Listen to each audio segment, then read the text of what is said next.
Marred by years of violence and political turmoil, Africa's largest holder of oil has seen its most valuable resource held hostage. Rival factions vying to control war-torn Libya have shut down the country's oil production numerous times. And now the eastern-based warlord Khalifa Haftar has issued new threats that if the revenues aren't shared according to his terms, a renewed assault could be unleashed. How will that uncertainty impact an already volatile situation? Let's take a look at this report. Libya's main economic lifeline is under threat yet again, after many of its oil fields were shut down by protesters. Tension over oil revenues mounted in recent weeks, following the arrest of a former finance minister. But this isn't the first time Libya's main source of income has been under threat. The country is home to Africa's biggest oil reserves, and their fair distribution has been at the heart of its political paralysis. Perhaps the biggest actor in this crisis is Khalifa Haftar.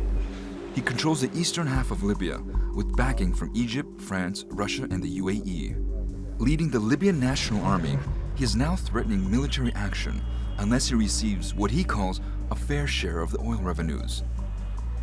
His forces, with support from Russia's Wagner Group, have blocked oil terminals and fields. But the Wagner mercenary group's support for Haftar and overall presence in Africa never sat well with many neighboring countries. The group has been accused of committing atrocities across the continent and was heavily involved in the war in Ukraine. After the Wagner Group launched a failed rebellion in Russia last month, questions swirled about its future. In an interview with a local African television station, the head of Wagner, Yevgeny Prigozhin, remained defiant, saying there was no and there will be no reduction in our programs in Africa. We continue to work in all the countries where we started, or are now doing this work of cooperation and development.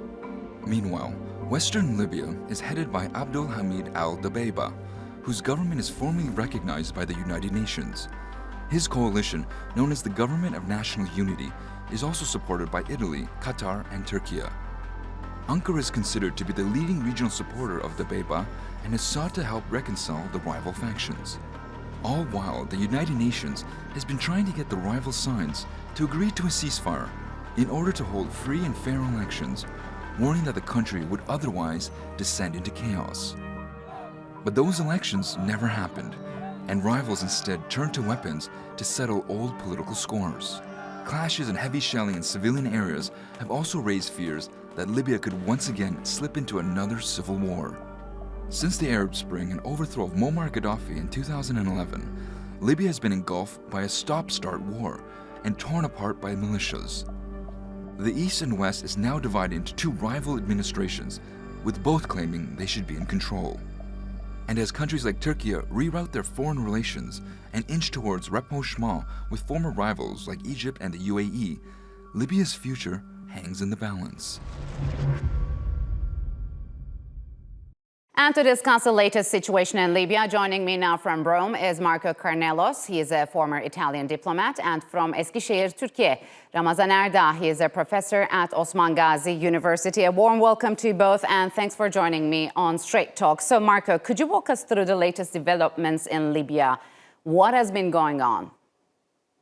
Well, from my modest point of view, the main development in Libya took place outside Libya, in the sense that there's a new regional setting. Of course, we have the election in Turkey that are quite important as a sign of continuity, of course.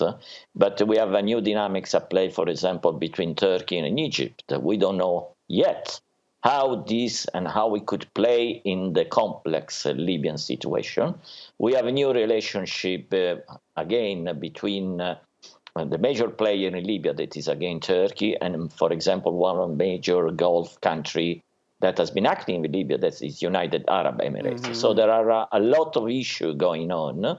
And last point, we had a quite significant situation in Russia with the Wagner attempted coup.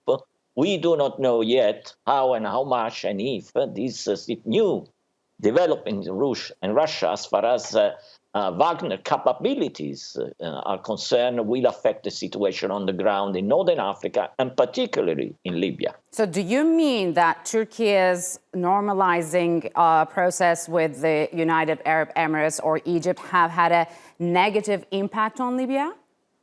No, on the contrary. I would say that this could be a positive development for stabilization.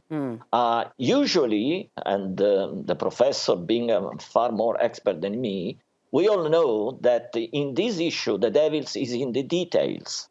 Okay. And notwithstanding the good will of the actors, I'm afraid that unfortunately in Libya, there are too many details and sometimes, let me say, too many devils. So, Ramazan, how do you see this situation? Because we see a complicated political divisions in the country. Would you agree that?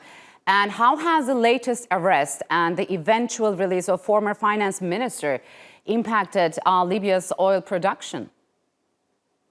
Yes, I believe that the political situation in Libya is going on in the divided two parts, both the United Nations-backed government in the west side and the Warlord Khalifa Haftar's backed eastern part side.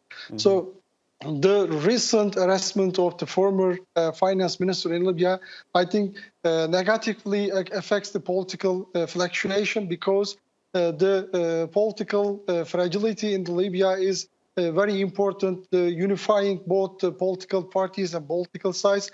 And also, as we know, Libya urgently needs the comprehensive security sector reform. So I think this arrestment and the political fluctuation is negatively affecting the political ongoing situation in Libya. So, Marco, what do you make of it? Libyan warlord Haftar, as we've just mentioned, threatened military action on the country's west unless oil revenues are divided fairly. And afterwards, this former finance minister was released. So can we say the Tripoli government cave in to Haftar? Let me say that it's too early to say. My sense is that Libya is a sort of TV series. There are many series, and it seems a never-ending show in a way. It's still an unfolding story. I wouldn't precipitate in commenting if and who cave in at the moment. It's premature in my assessment. There are so many other issues and variables at play that honestly it can be oversimplified in simply cave in, yes or not. So, Ramazan, how do you see, is Haftar as strong as he used to be? And does he still have the support of the Libyan people as well as the international actors? I think Haftar has been losing his support from the regional countries, especially Egypt and United Arab Emirates, because as we mentioned before, Turkey has been trying to normalize with the diplomatic issues, with diplomatic relations with these countries.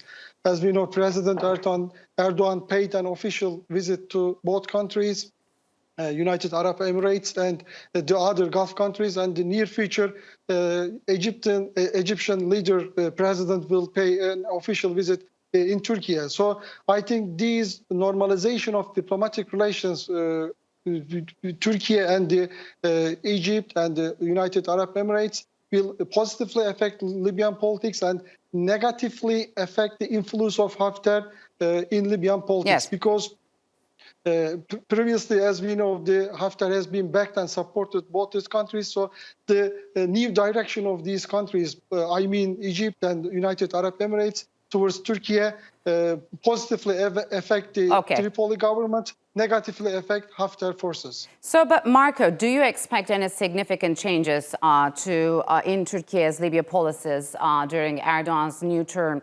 For example, could Ankara also seek to engage with the Eastern-led government as well? Listen, as I can read the latest move by President Erdogan, there's an indication of a continuity. We have the former chief of the intelligence, Hakan Fidan, that is now the foreign minister. And President Erdogan's most trusted aide, Ibrahim Kalin, is now the chief of the intelligence. I personally decode this move as a sign of continuity.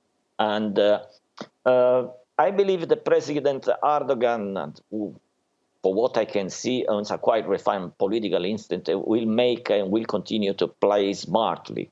He is playing his cards very well with the Gulf region, is coming an understanding with Egypt. Sooner or later, this is going to have a positive impact, at least from the Turkish point of view, on the Libyan file. We don't know when, we don't know how far, but definitely an impact will be. So, Ramazan, how has the failure of the mercenary group Wagner and their failed revolt impacted Russia's interests and influence in Libya? I mean, could uncertainty over Wagner's operations in Africa undermine Russia's strategic reach on the continent?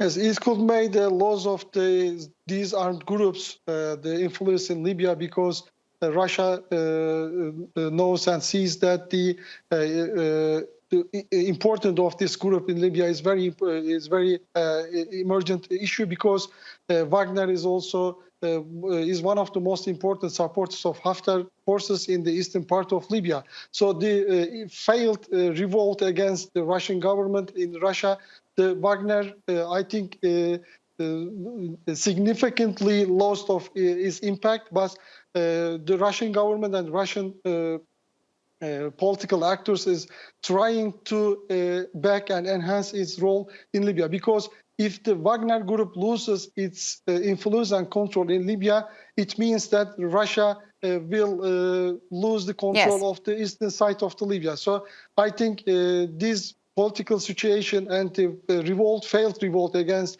Russia had negatively affected the situation, but I think the Russian government continues to back this group in Libya. Yes, because as just you said, I want to continue with you, Marco. Russia's Foreign Minister Sergei Lavrov quickly reassured African states that the group's operations would continue unabated. So what does that mean? And will Russia lose its grip on the continent? First of all, Lavrov's statement was largely expected. In this moment, I don't believe that Moscow cannot project weakness, even on theaters that are not immediately close to its core interest, that is Ukraine. Again, I repeat, it's too early to say as to issue of how Russia will behave. It will depend on many variables and how much Wagner will be employed again in the primary core interests of Russia at the moment. We have to see how the conflict in Ukraine will develop. If a new front from Belarus will be open, because apparently a lot of Wagner forces have been moved to Belarus. How much of Wagner organization has been affected by the so-called attempted coup? The organization apparently is now under a new leadership. We have no idea where Mr. Prigozhin is. So we should at least assume the Wagner operation in Africa and therefore in Libya may at least slow down, but it's premature to conclude how much and with which effect on the ground. All right, gentlemen, unfortunately, we'll have to leave it here. Thank you very much for joining me on Straight Talk.